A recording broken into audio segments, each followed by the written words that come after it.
Olá, o Mercado em Foco está começando, trazendo as principais informações que movimentaram o mercado nessa semana.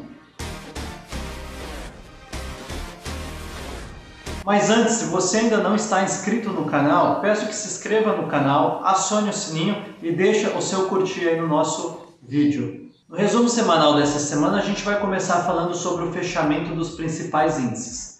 O Ibovespa fechou em alta após várias semanas consecutivas de baixa, de 1,7 aos 113.283 pontos. O IFIX, que mede os fundos imobiliários, fechou em leve queda de 0,8% aos 2.709 pontos. Nos Estados Unidos, nós tivemos o S&P 500 fechando em leve alta de 0,3% e o dólar fechou em alta de 0,8% aos R$ 5,34. Nós começamos essa semana com a notícia da Evergrande anunciando um risco de calote. A Evergrande é uma das maiores empresas do setor imobiliário na China e ela tem uma dívida de mais de 300 bi. O risco de calote por essa empresa gerou toda uma sensação de mercado, de estresse, de pânico. A gente viu todos os mercados globais em forte queda na terça-feira. O que aconteceu? Com essa frenagem por parte de uma intervenção do governo chinês, isso atrapalhou o fluxo de caixa da Evergrande, que se viu aí numa situação complicada. O grande receio do mercado como um todo é que isso contaminasse os demais empresas que são credores aí. Hoje o principal credor da Evergrande é o banco chinês, que tem uma atuação mundial. À medida que a semana foi passando, na quarta, na quinta, sexta-feira, foi tendo um melhor entendimento da conjuntura. Apesar dela ter uma dívida muito grande, isso está diluído ao longo de muitos anos. E a China decidiu não intervir, pelo menos nesse primeiro momento, em relação à empresa, mas ela fez sim uma injeção de dinheiro já no banco chinês, que é o principal credor dessa dívida da Evergrande, para aliviar o cenário.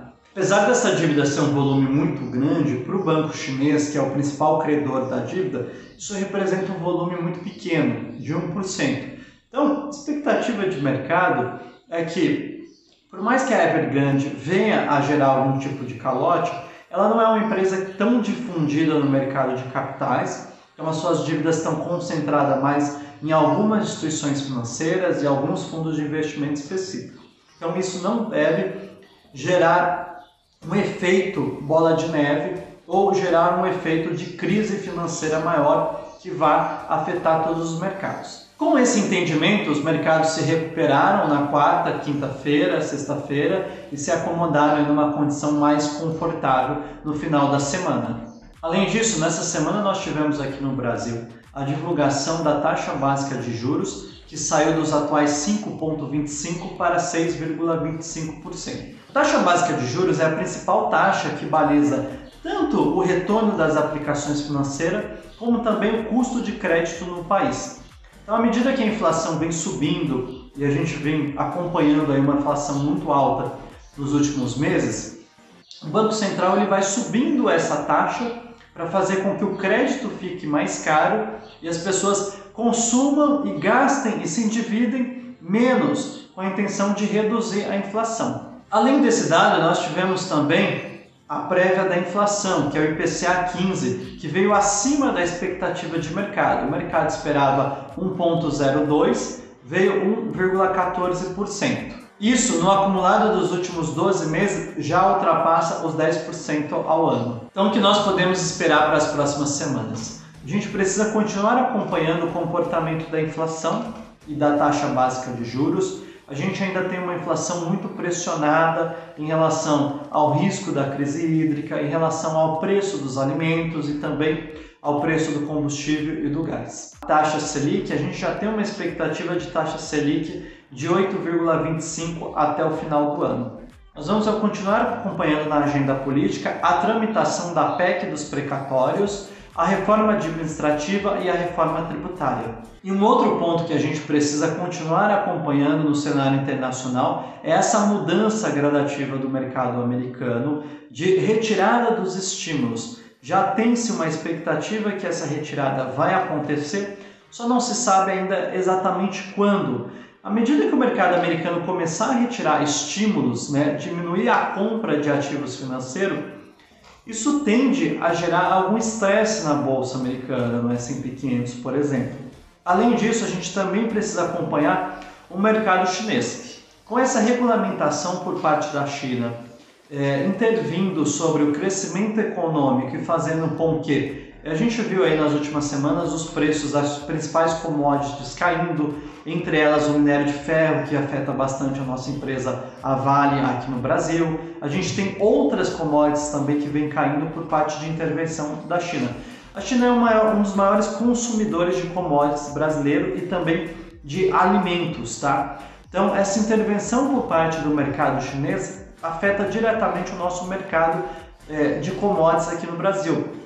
Essa intervenção, essa regulamentação por parte do mercado chinês afeta negativamente aqui dentro do Brasil. Então a gente precisa continuar acompanhando como que vai se comportar os preços dos commodities negociados na China, como exemplo o minério de ferro. Um último ponto para acompanharmos, a Morgan Stanley soltou essa semana que existe um descasamento de oferta e demanda em relação à proteína animal. A gente já sabe que o consumo por proteína animal tem aumentado muito com o aumento da população mundial. A China é um dos principais consumidores de proteína animal no mundo.